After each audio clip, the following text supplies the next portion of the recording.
I never spoke about this on YouTube, but I remember I wrote a letter, and for those who don't know, I was trying to commit suicide.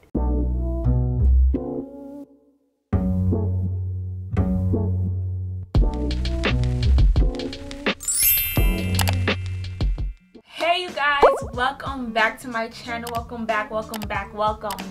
If you're new to my channel, welcome. My name is Deborah. I send you virtual hugs wherever you are because you are loved over here on this channel. So we just gonna get straight into this topic because I have a lot to say. I really do. Make sure you guys like this video, turn on the post notification bell, and subscribe to the channel because you keep coming back. So you might as well, subscribe. I'm just saying. But let's get straight into the video. So let me kind of like give you guys backstory of how did I grow up and how did the way that I grew up, how did it affect me being the person I am today. So keep in mind, I grew up with my brothers, so I was always around older people, right? Okay, something that I started to implement in my life is asking myself why. Why do I do certain things? Like, why do I get mad when this person says this? Or why do I get mad when this person does this to me? Because a lot of the time, certain things, certain issues that we have within ourselves, honestly, it's because there are things that from our past, from us when we were kids, that it happened to us, that we never dealt with it. And that's why now in our adulthood, it comes off as like, oh my gosh, like, that's a terrible flaw that you have. But it's important for us to really get down to the root. Let's dig deep. So one thing that I realized about myself is I'm kind of like, so I'm not an introvert. I remember I mentioned that I was an introvert. I'm not an introvert. I'm an ambivert. So basically that's kind of like somebody that's in between. You kind of read the energy and you adjust. So sometimes I could be loud and sometimes I'm quiet, and that's really it. But I'm gonna be real, most of the times I'm probably quiet. When I'm talking with people, if I'm in a group or whatever, I tend to not kind of speak up a lot of the times, kind of just stay to myself and I'm just like whatever. I started to reflect back on how was I raised. It brought me back to growing up with my brothers and how that was like. So like I said, I grew up with my brothers. My parents were always at work, which means I was always around older people. Growing up with older people, I felt like anytime I said something, it would like get shut down. Okay, you're just a little girl, you don't know what you're talking about. And in actuality, sometimes I probably did know what I was talking about, but they would just shut me down. It really made me feel like I didn't have a voice. So growing up, I've always been very hesitant to talk, very hesitant to speak up because of that. To kind of fast forward to high school, there was a situation that happened. So in middle school and elementary school and middle school, I was always getting in trouble. Like, I don't know what was going on, but I was always getting in trouble. I was always getting suspended in middle school. But when I got into high school, all glory be to God, I never got in trouble in high school. There was one incident that happened. Listen, long story short, I was in class one time and I was thirsty. Somebody that I was cool with around that time, she offered me a water bottle. So I took the water bottle and I opened it and I was going ahead to drink it, pour it into my mouth. I choked a little bit. My teacher was behind me. She was like, Deborah, is that alcohol? And little did I know it was vodka. I had no idea it was vodka. So then that's when the teacher, she didn't wait to ask me nothing. Instantly, she called the security guards and told them that I had alcohol. And around that time too, I don't know if the school still has it, but around that time they had metal detectors and they would check students' bags.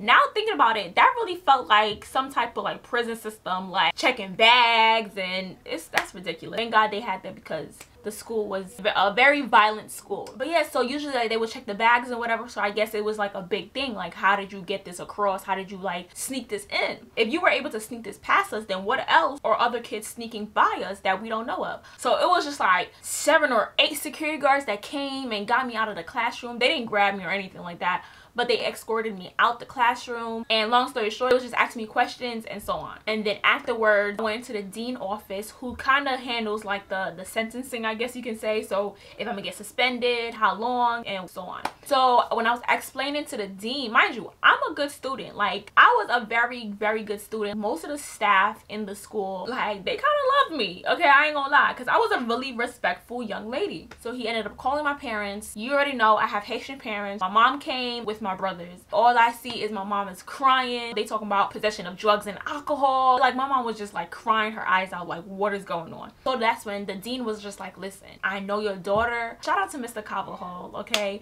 But he was like, out of all the students in the school, I can vouch for your daughter. I believe what your daughter said, that she didn't bring this in and she didn't intend to like get drunk in school. So I'm not going to suspend her, but to be fair, I am going to send her home, but the other student will be suspended for a couple days. But I'm here to tell you that your daughter is not in trouble. Like, this is not going on her record or anything like that. She is good because I know what kind of student she is. Listen, my Haitian mother did not hear anything. All that what she was hearing was possession of drugs and alcohol. Possession of drugs and alcohol. So I ended up having to go home early with my family.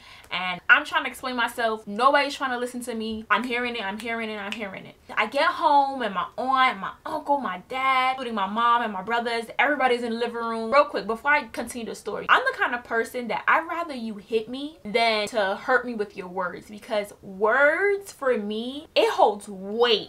And also too, like growing up, I've always felt like I had like these expectations that was placed on me. And so I was always hard on myself growing up. But anyways, so get home, everybody's there in the living room and everybody is just telling me, oh, how disappointed they are in me. How can I do this to the family? I'm the only girl and I'm causing all this trouble. And then my mother, she says this thing to me that took me out. She was just like, I'm so disappointed in you. I can't believe you. And I'm just heartbroken, because mind you, I'm innocent in this situation. I was just thirsty. I had no idea it was alcohol, but nobody wanted to hear me. So then a few hours passed and I was really hurt. Like, I was really heartbroken because I was just like, bruh, like they didn't even give me like the opportunity to even talk, to even like explain myself. Woo! I never spoke about this on YouTube, but I remember I wrote a letter and I left it on my bed. I don't know what pills they were, but I took some pills. I remember I drank the pills. I called my best friend. I'm sorry, but I can't do this no more. And I hung up the phone. I remember I took the pills and I was just in the bathroom, on the bathroom floor, just waiting for whatever to happen to happen. And for those who don't know, I was trying to commit suicide. That's when, thank God for my best friend, she quickly called my brother, and my brother ran upstairs with his friend and they called their mentor, which was a doctor, what to do. And the doctor just, he kind of just said, you know, make her puke it out, make her put her finger down her throat to puke it out. And I give God all the glory because it ended the way that I intended for it to end that day. I wouldn't be here talking to you guys, giving you guys advice. And so this is why I really want to make this video, because I feel like it's so important for parents that have a relationship with your child. Like, this is something that has happened to me years ago. It's still something that I struggle with. It's feeling like I have a voice. Now I'm getting better because I've gotten to the root of the issue. Now I'm trying to unlearn that behavior and teaching myself that, Deborah, no, you have a voice and your voice is important. A relationship goes both ways. Like, you can't expect your child to be open to talk to you if you're not making them feel comfortable to come and even approach you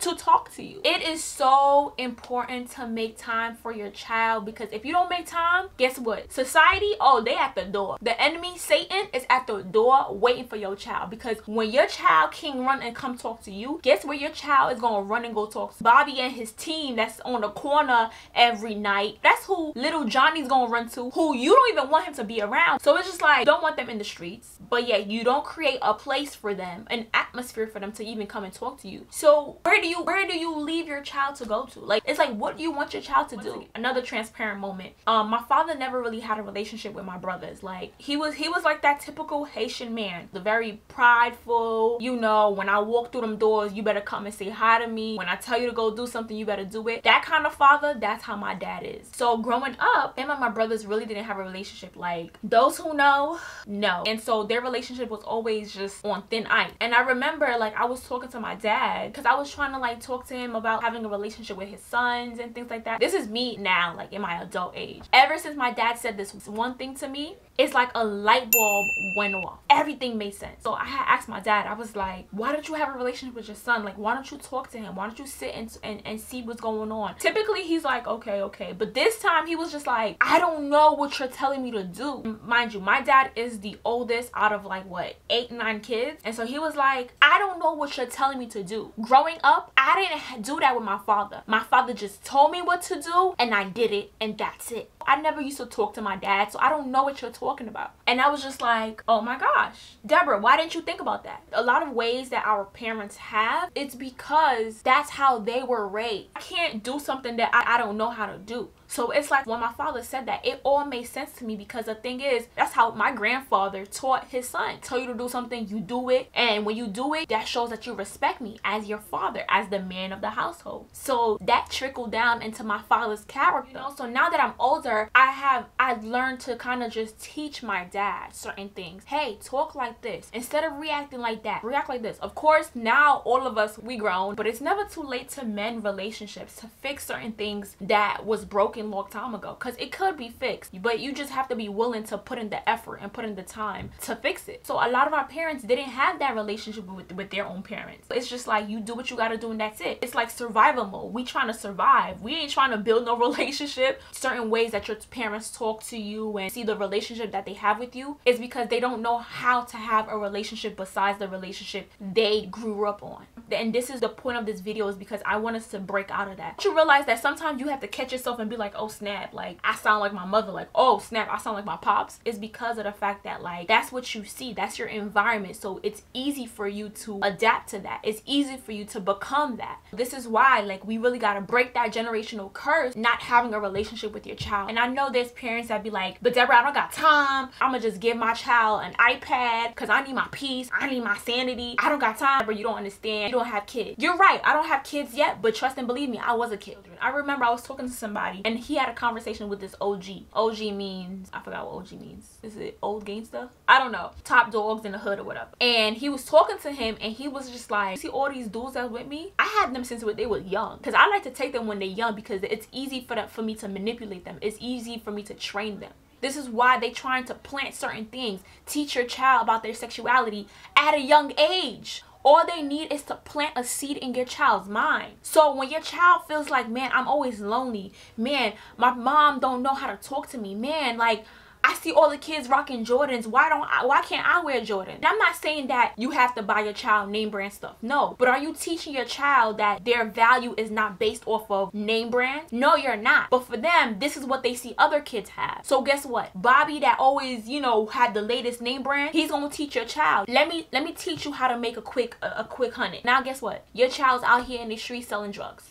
Just because you did not make the time, keyword, to sit down with your child and to teach your child, like, listen, name brands and stuff like that doesn't make you who you are. If it means that, oh, we're not gonna be able to go to that family vacation because I cut my hours just so that I can be here when you come from school to talk to you, to teach you, to help you with your homework, this is more important. Family vacations is nice, but right here, this is my investment. I gotta invest in my child, not just financially, but I gotta invest in my child's mind. I gotta make sure that I'm not depending on the school system. I'm not depending on YouTube kids to teach my child. Anybody could be a parent, but the thing is, you have to learn how to be a mother. You have to learn how to be a father. There are really kids who be like, oh yeah, that's Michael. Isn't that your mother?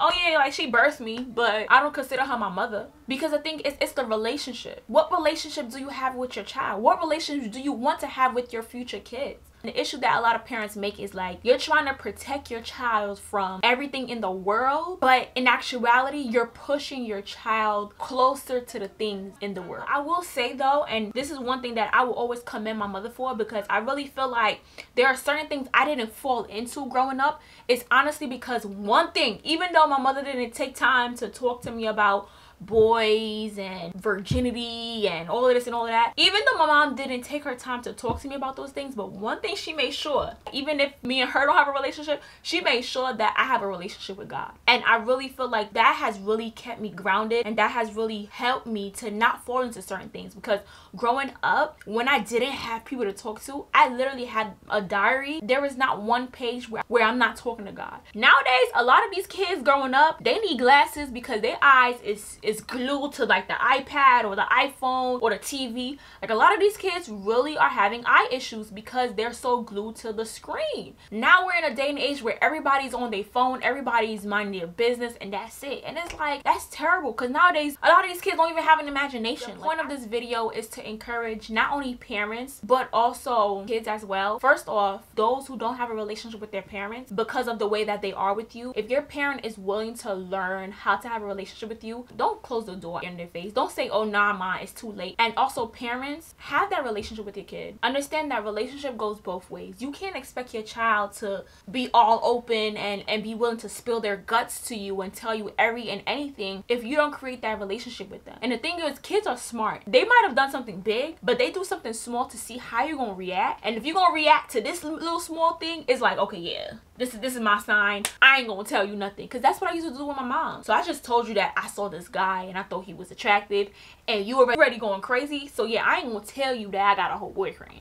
I ain't gonna tell you that. So parents, please do not like overreact. Be mindful that your child is paying attention to your gesture, your facial expression. So really be willing to have a no judge zone when it comes to your kids. You should want your child to be able to come to you and be like, mom, like, this happened to me. Like, for instance, for me, and for those who don't know, I have made a video stating that I was molested. Nobody in my family knew that until I posted that video on YouTube. And that happened to me when I was a child. But guess what? Growing up, I felt like I didn't have a voice and I didn't feel comfortable to talk about it. So I kept that secret with me since I was little, all the way till I was in my 20s. To talk about it, not even to my parents, but on YouTube. Really want to make sure that you have a relationship with the kids, because you don't know what they're holding in. You don't know what might have happened that they're not talking to you. And guess what? A lot of kids end up growing up resenting their parents because they didn't have that relationship with them. Do your part as a parent. Of course, there's so much you can do, but at least do your part. The child is not going to always come to you. You sometimes be humble enough, because that's honestly the issue. The pride